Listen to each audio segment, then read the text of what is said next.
And Rev, you look at a couple of things that have passed or that the president has signed. The student loan relief, 54% approved, 46 disapproved. The Inflation Reduction Act, 55% approved, 45% disapproved. I have serious concerns with how the student debt relief bill was put together. Our act was put together for, my God, 1,000 reasons, none of which have anything to do with helping people out that are in a crunch. But I mean, we still have predatory lending. We still have colleges that are hiking tuition rates at grotesque rates, and they have been for the past 20 years. You know, for my education, I think undergrad, I paid $500 a semester and paid for law school $1,000 a semester. It's just grotesque how much these colleges are spending. I really would have preferred, for as big of a problem as this is, to have a more sweeping, a more global solution to this, because right now, only thing you're doing is pouring, seems to me, pouring more gas onto the fire and just telling colleges, yeah, go ahead and hike your tuition up another 300% over the next 15, 20 years. Mm-hmm. I think we can't underestimate the fact that 43 million Americans, young people and some older, that wanted to do the right thing, couldn't afford it, but went into college anyway and built up this debt that has in many cases strangled them for decades. So they're the victims of their own good choice. And I think that what President Biden and has proposed here is good. But at the same time, I have to agree with you, we need a global solution to deal with the escalating and unfair rates that these colleges are getting away with, the predators that have exploited this, and to put Novocaine into a situation to stop the pain on 43 million. You still have to go and get the root cavity out of the problem, which we haven't done, because the Novocaine will wear off, and you will still have people getting into debt if you don't deal with all of the surrounding issues here. So I agree with you in the long run, but I'm very happy to see that there's been some relief for some people that have been struggling for decades with bad credit, couldn't buy homes, couldn't build their wealth, had bad credit scores, only because they wanted to do the right thing with their lives. We preach to people, don't do things that are street life in many of our communities. Don't take bad choices. Go to school, be somebody. They did, and they ended up in debt. And I think there was a way we needed to relieve it.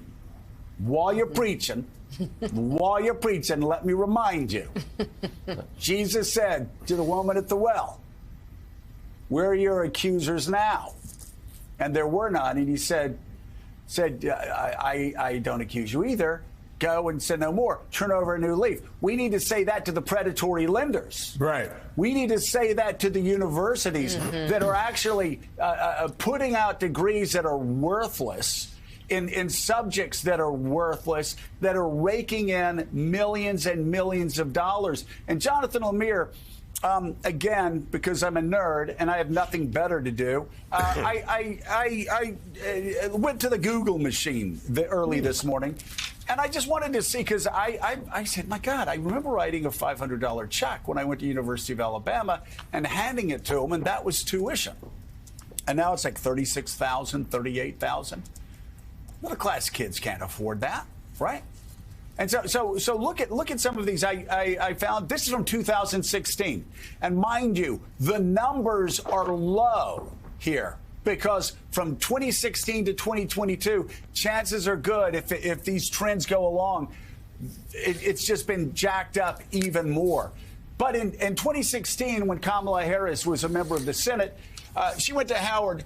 Tuition then $3,000. Tuition in 2016, $23,000. An increase of 251%. Next slide, please, TJ.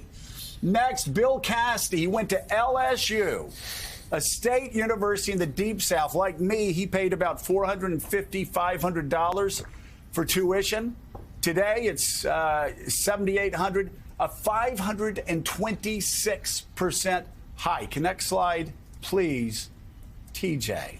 Rand Paul, Baylor University, was 2,900 in 1984, 29,000 now, a 441% increase in tuition. Joe Manchin, tuition $232 then, and now it's been hiked up by 457%.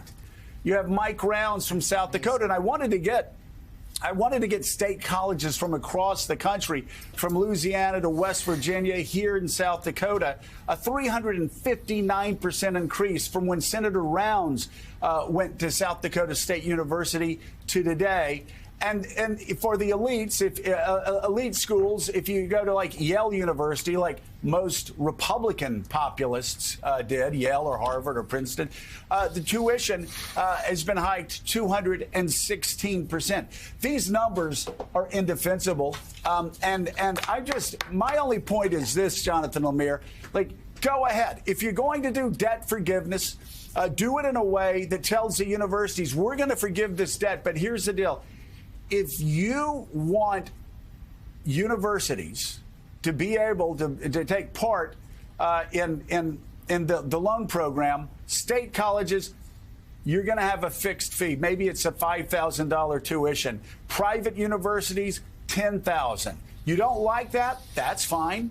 You don't have to do it. You don't have to be a part of the federal loan program, but we're no longer going to let you get rich off the backs of poor students, middle-class students, and taxpayers, because these people have priced middle-class Americans out of going to colleges and universities without the help of the federal government. And then you add the predatory lending rates on top of that, and it's just, this system is just a disaster. So why do this without having a more holistic approach?